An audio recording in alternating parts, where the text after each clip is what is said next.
پاک کلام میں سے ہمارے لیے آج کی تلاوت دانیال نبی کی کتاب، اس کا 7واں باب 15ویں سے 27ویں آیت۔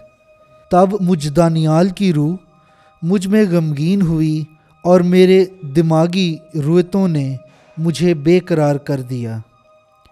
تو میں ان میں سے ایک کے پاس گیا جو پاس ہی کھڑے تھے، اور ان تمام باتوں کی حقیقت پوچھی تو اس نے مجھے بتایا اور ان امور کی تعبیر مجھ سے بیان کی۔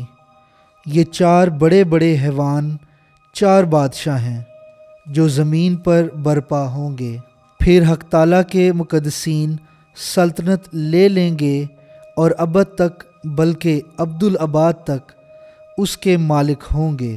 تب میں نے چوتھے حیوان کی حقیقت جاننے کی خواہش کی جو باقیوں سے مختلف تھا اور نہایت ہولناک تھا، جس کے دانت لوہے کے اور ناخن پیتل کے تھے، اور جو نگل جاتا اور ٹکڑے ٹکڑے کرتا اور باقی ماندوں کو پاؤں سے لتاڑتا تھا۔ اور اس کے سر کے 10 سینگوں کی حقیقت اور اس سینگ کی جو نکلا اور جس کے آگے 3 گر گئے، یعنی جس سینگ کی آنکھیں تھیں اور جس کے منہ سے تکبر کی باتیں نکلتی تھیں، اور جس کی صورت اس کے ساتھیوں سے زیادہ رعبدار تھی۔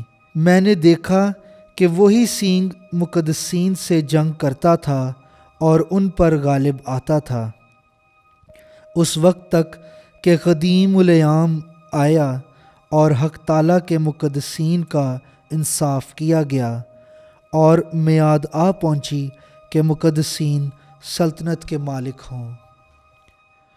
اور اس نے یوں کہا کہ چوتھا حیوان زمین پر چوتھی سلطنت ہے، اور وہ باقی مملکتوں سے مختلف ہوگی، اور وہ تمام زمین کو نگل جائے گی، اسے لتاڑے گی اور اسے ٹکڑے ٹکڑے کر دے گی۔ اور وہ 10 سینگ 10 بادشاہ ہیں جو اس سلطنت پر برپا ہوں گے، اور اس کے بعد ایک اور برپا ہوگا جو پہلوں سے مختلف ہوگا اور 3 بادشاہوں کو پست کرے گا، اور حق تعالیٰ کی مخالفت میں باتیں بولے گا، اور حق تعالیٰ کے مقدسوں کو دکھ دے گا اور کسد کرے گا کہ عیدوں اور شریعتوں کو تبدیل کر دے، اور وہ 1 زمانہ اور 2 زمانوں اور نصف زمانے تک اس کے ہاتھ میں دے دیے جائیں گے۔ تب ارباب عدالت بیٹھیں گے اور اس کا اختیار اس سے لے لیا جائے گا تاکہ ہمیشہ کے لیے نیست و نابود ہو۔ لیکن تمام آسمانوں کے نیچے کی مملکتوں کی حکومت اور سلطنت اور عظمت حق تعالیٰ کے مقدسوں کی امت کو بخشی جائے گی۔ اس کی مملکت ابدی مملکت ہوگی اور تمام ممالک اس کی خدمت اور اطاعت کریں گے۔